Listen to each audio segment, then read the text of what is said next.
Genius mind ni Pangulong Bongbong Marcos. Lumabas ang isang hybrid na anti-corruption na plano sa bansa.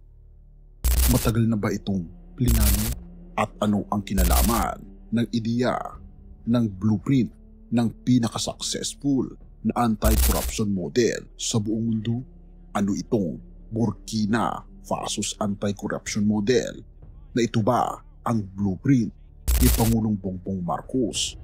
At talaga namang napakatalino sapagkat tila alam na ni Pangulong Bongbong Marcos ang mga nangyayari at mga mangyayari pa sa hinaharap. Halika, atin itong pag-usapan mga kaibigan. Ang genius mind ni Pangulong Bongbong Marcos. Matagal ng plinano, alam na ang susunod na mangyayari. What happens when a leader does what no one thought possible? When he dares to break a system built to keep the nation weak?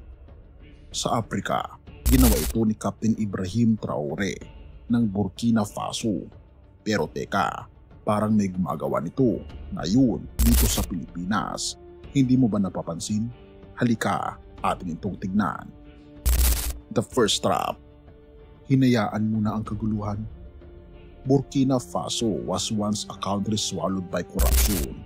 Pera para sa paaralan, ospital, kalsada, wala. Naubos sa bulsa ng mga opisyal.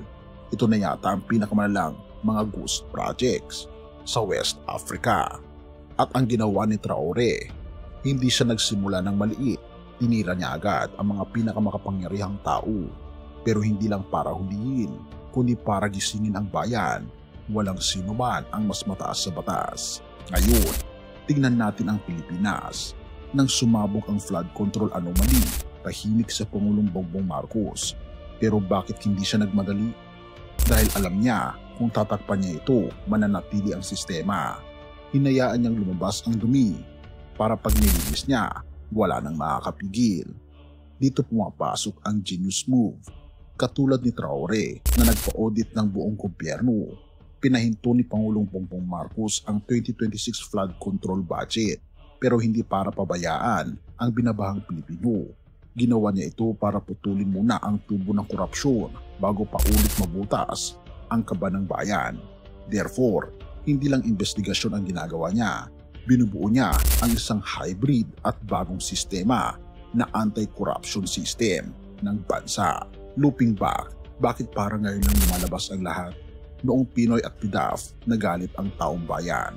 Noong Duterte at Build, nagkaroon daw ng mga insertions.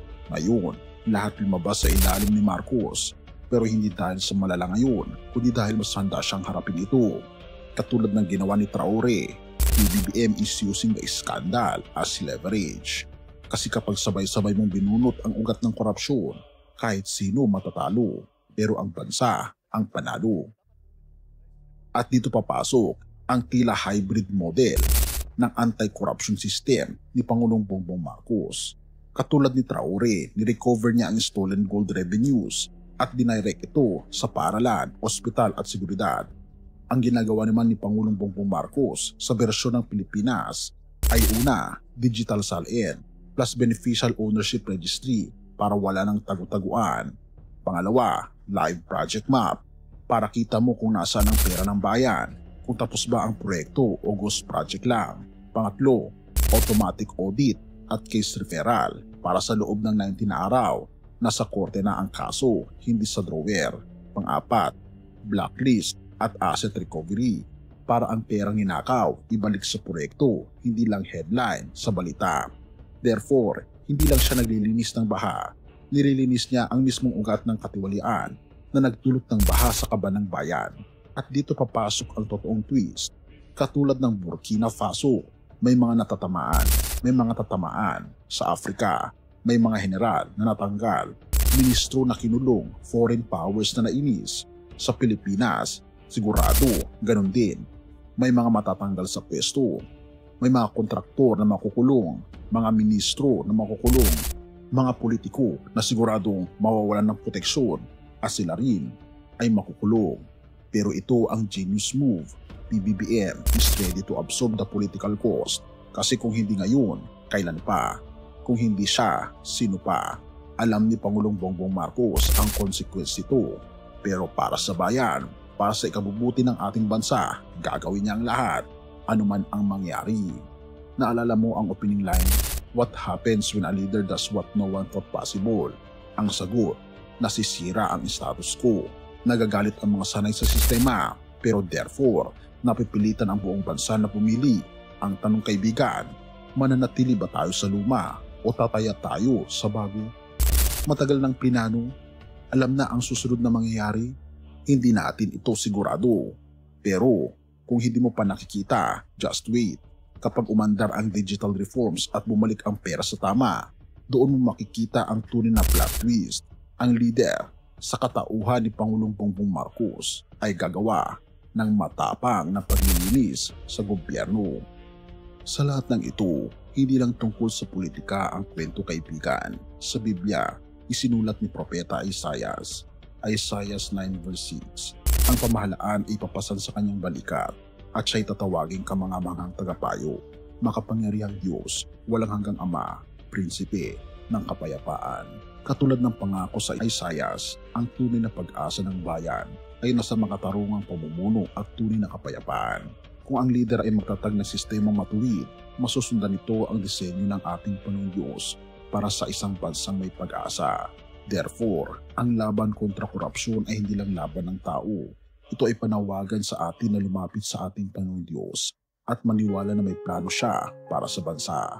Matagal ng plinano, alam na niya ang susunod na mangyari dahil ang tunay na genius mind ay hindi lang political strategy. Ito ay pag-align sa mas malaking plano, ang plano ng ating Panginoong Diyos na itaguyod ang katarungan at ibalik ang dangal ng bayan. Dahil mga kaibigan, ang tunay na gobyerno ay paparating pa lamang, ang gobyerno ng ating Panginoon Hesus. At kapag nangyari iyon, hindi lang sistema ang magbabago, kundi lahat tayo. At naway ang puso ng bawat Pilipino ang muling mabubuhay. At ang tanging buhay lamang natin ay masusumpungan natin sa ating Panginoon Kristo. Ang tanong kaibigan, tinatanggap mo ba ang ating Panginoon Hesus ngayon? Purihin ang ating Panginoon Diyos at tayo manalangin. Ama naming Diyos na makapangyarihan sa lahat, kami po ay lumalapit sa iyo. Salamat po Panginoon Diyos dahil pinili niyo po Panginoon ang aming bayan bilang inyong mga anak. Patnubayan niyo po kami Panginoong Diyos at tulungan po makita na ang tunay na hinihintay po namin ay hindi po ang reforma sa gobyerno, kundi ang tunay Panginoon na pagbabago ng aming puso para sa inihanda po ninyong gobyerno na inyo pong prinamis sa John 14 verses 1 to 3. Pinupuri po namin kayo at pinapasalamatan o aming Panginoon Diyos sa inyo pong kabutihan sa amin. At nawa po'y patnubayan niyo po kami. Patnubayan niyo po ang ganun Panginoon ang lahat ng mga mamayang Pilipino at lahat ng tao sa mundo. Salamat po Panginoon Diyos sa aming Panginoon Kristo na siyang nabuhay sa krus upang kami po'y magkaroon ng buhay na walang hanggan. Salamat po sa pagdinig ng aming mga panalangin at patawarin po kami sa lahat ng aming mga pagkukulang at pagkakasala sapagkat ito po ang aming samot hiling sa matamis na pangalan ng aming Panginoon Jesus. Amen.